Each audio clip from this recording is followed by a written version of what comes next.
السلام علیکم beautiful guys, تو کیسے ہیں آپ سب؟ آئی ہوپ آپ اچھے ہوں گے۔ تو چلیے شروع کرتے ہیں آج کی ویڈیو۔ رسول اللہ صلی اللہ علیہ وسلم نے فرمایا، جس نے کسی کی زمین میں سے کچھ ناحق لے لیا تو قیامت کے دن اسے 7 زمینوں تک دھسایا جائے گا۔ صحیح بخاری 3196۔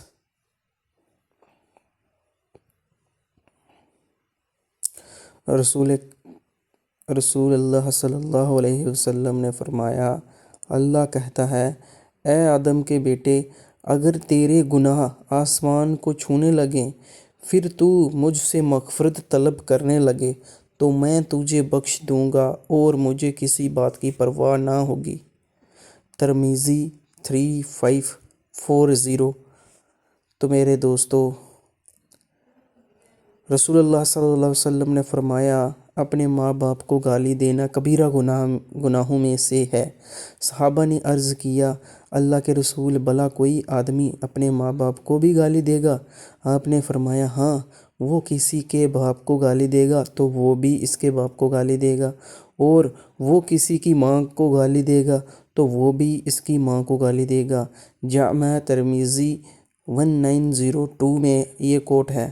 تو میرے دوستو، گالی جو ہے وہ کسی کے ساتھ گالی گلوچ نہ کریں، کسی کو بھی گالیاں نہ دیں، بدلے میں وہ بھی آپ کو گالیاں دے گا۔ اس سے کیا ہوگا کہ اللہ تبارک کی تعالیٰ سے طرف سے آپ پہ کبیرے جو گناہ جو آپ نے کیے ہیں ان کا عذاب آئے گا۔ تو میرے دوستو، ہمیں پرہیز کرنا ہے، ہمیں کوشش کرنی ہے کہ ہم اپنی زبان کو پاک و صاف رکھیں۔ رسول اللہ صلی اللہ علیہ وسلم نے فرمایا، اللہ تعالیٰ تمہاری 3 باتوں سے راضی ہوتا ہے اور 3 باتوں کو ناپسند کرتا ہے۔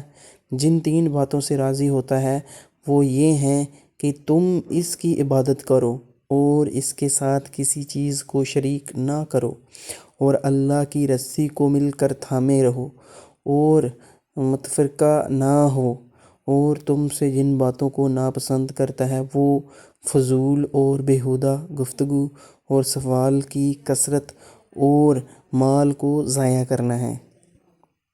صحیح مسلم 4481۔ تو میرے دوستو، کیا سمجھے؟ بے فضول باتیں نہیں کرنی ہے، بیہودہ گفتگو آپ کو نہیں کرنی ہے، سوال کی کثرت، ٹھیک ہے، اور مال کو ضائع کرنا، اپنے پاس جو آپ کے پاس مال ہے اس کو ضائع نہیں کرنا۔ رسول اللہ صلی اللہ علیہ وسلم نے فرمایا کہ امام لوگوں کو نماز پڑھاتے ہیں، پس اگر امام نے ٹھیک نماز پڑھائی تو اس کا ثواب تمہیں ملے گا، اور اگر غلطی کی تو بھی تمہاری نماز کا ثواب تم کو ملے گا، اور غلطی کا وبال ان پر رہے گا۔ صحیح بخاری 694۔ رسول اللہ صلی اللہ علیہ وسلم نے فرمایا، ایک شخص کو زخم لگا، اس نے زخم کی تکلیف کی وجہ سے خود کو مار ڈالا۔ اس پر اللہ تعالیٰ نے فرمایا کہ میرے بندے نے جان نکالنے میں مجھ پر جلدی کی، اس کی سزا میں اس پر جنت حرام کرتا ہوں۔ صحیح بخاری 1363۔ تو کہنے کا مطلب یہ ہوا کہ کبھی بھی اگر آپ کو غم آئے، پریشانی آئے تو غمگین ہو کر یا پھر دکھی ہو کر اپنے آپ کو ختم نہیں کرنا چاہیے، بلکہ ویٹ کرنا چاہیے۔ برا وقت ہمیشہ سے چلا جاتا ہے اور پھر اس کے بعد اچھا وقت آتا ہے۔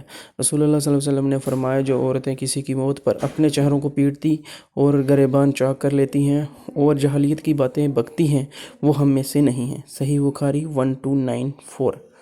تو میرے پیارے دوستو، رسول اللہ صلی اللہ علیہ وسلم نے فرمایا، انسان کی عمر بڑھتی جاتی ہے اور اس کے ساتھ 2 چیزیں اس کے اندر بڑھتی جاتی ہیں، مال کی محبت اور عمر کی درازی۔ صحیح بخاری 6421۔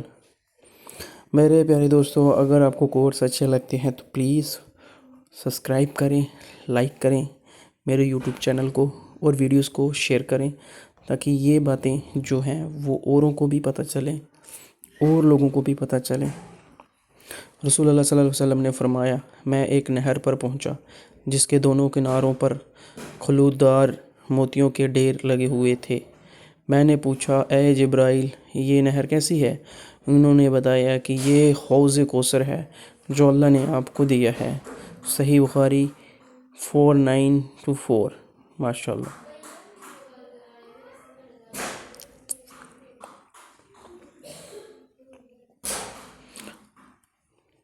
وضو، رسول اللہ صلی اللہ علیہ وسلم نے فرمایا تم میں سے جو شخص بھی وضو کرے اور اپنے وضو کو پورا کرے پھر کہے اشہد ان لا الہ الا اللہ وحدہ لا شریک واشہد ان محمدً عبدہ ورسولہ، تو اس کے لیے جنت کے 8 دروازے کھول دیے جاتے ہیں، جس سے چاہے داخل ہو جائے۔ صحیح مسلم 553۔ تو میرے دوستو، وضو کی بہت بڑی فضیلت ہے۔ جب ہم وضو کرتے ہیں تو جس طرح سے ہم اپنے ہاتھوں کو دھوتے ہیں یا پھر اپنے منہ کو دھوتے ہیں، اسی طرح سے ہمارے گناہ جو وہ ہے جھڑ جاتے ہیں۔ میرے دوستو، please subscribe my YouTube channel for watching the more videos. Thank you.